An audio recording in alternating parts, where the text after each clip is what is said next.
डोडो TV.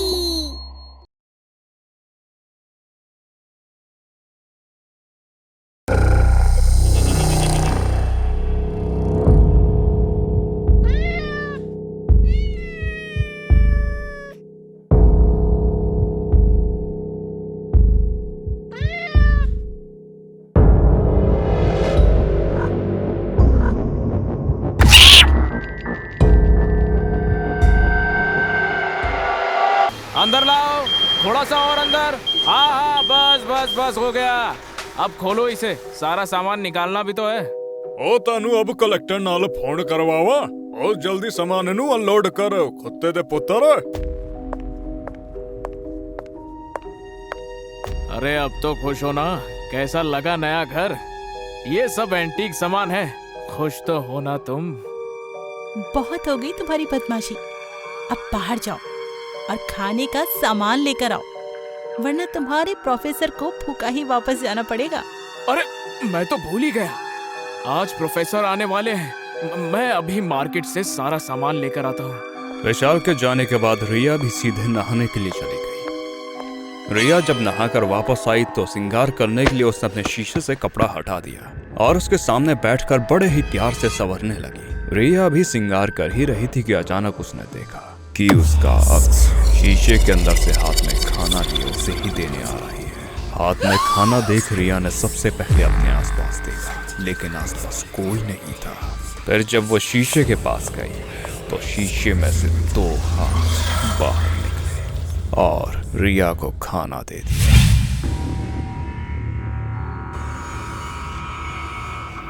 कब से bell बजा रहा हूँ, अब देखो ना मेरे साथ कौन आया है। मेरे प्रोफेसर मिस्टर अतुल। आ जाइए, मैं वापस आ गई हूँ। रिया की बात विशाल को समझ नहीं आ रही थी, लेकिन जब वो प्रोफेसर के साथ घर के अंदर आया तो उसे यकीन ही नहीं हुआ।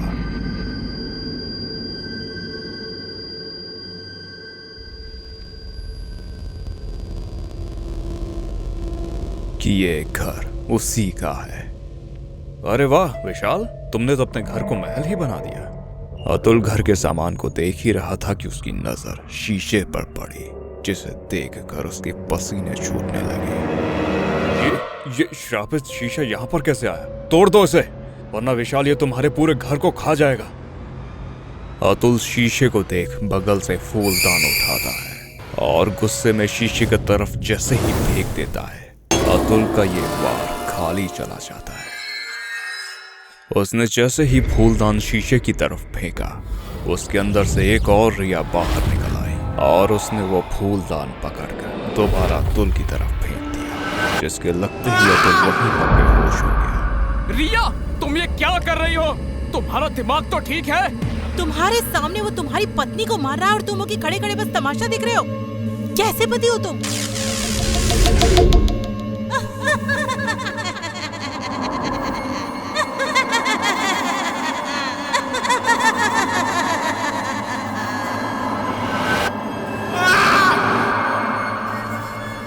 अगली सुबह जब विशाल की आंखें खोली तो उसने खुद को अस्पताल में पाया।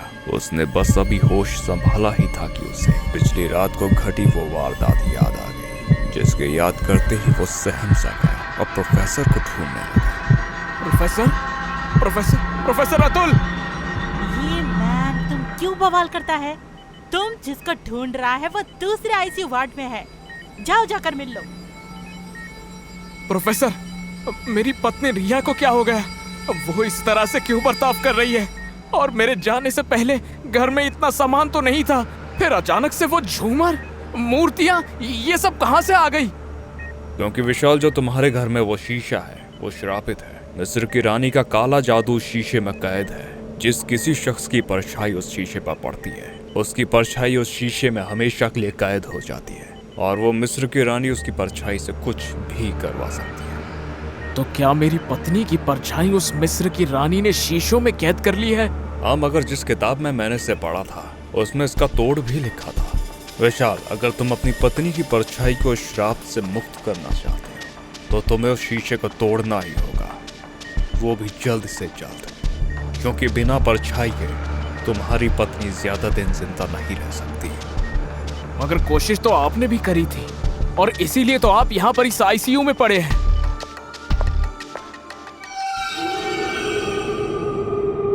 विशाल घर आया तो उसने देखा कि रिया आराम से बिस्तर पर सो रही है।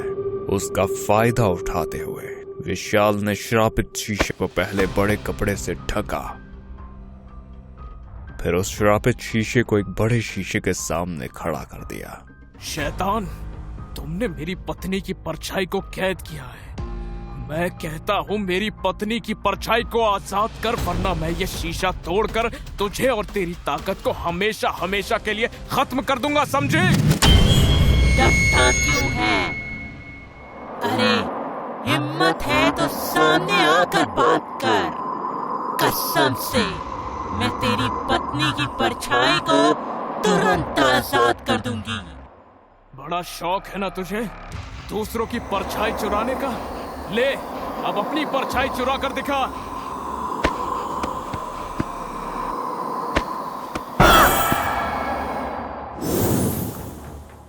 हटाओ इस शीशे को मेरे सामने से। मैं कहती हूँ हटाओ इसे। मुझे दर्द हो रहा है।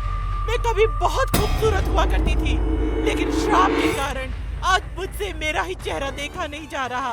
विशाल, मैं तुम्हारे हाथ जोड़ती हूँ, इस शीशे को मेरे सामने से हटा दो। मैं ये शीशा सिर्फ तभी हटाऊंगा जब तू मेरी पत्नी रिया की परछाई को उसे वापस करेगी। विशाल, मैं तुम्हारी बात मानने के लिए तैयार हूँ। लो, मैंने तुम्हारी पत्नी की परछाई वापस कर दी। अब जल्दी हटाओ।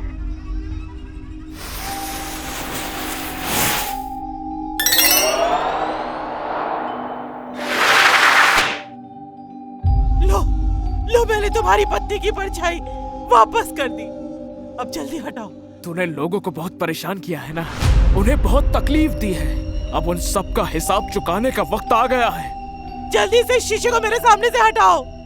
विशाल उस शीशे को नॉर्मल शीशे के ऊपर धक्के से फेंक देता है, जिससे दोनों शीशे एक दूसरे से टकराकर टूट जाते हैं और जमीन पर गिरे सभी टुकड़ों से काली रोशनी निकलने लगती है, जिसमें से अलग अलग लोगों की काली परछाई चीखते हुए बाहर आकर पूरे कमरे में उड़ने लगती है।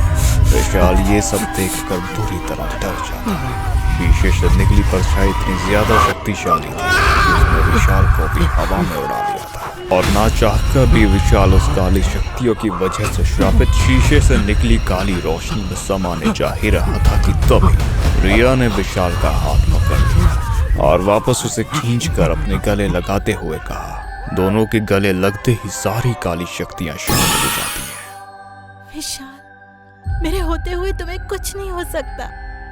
हमारा प्यार ही हमारी ताकत है। I love you. I love you too, Riya.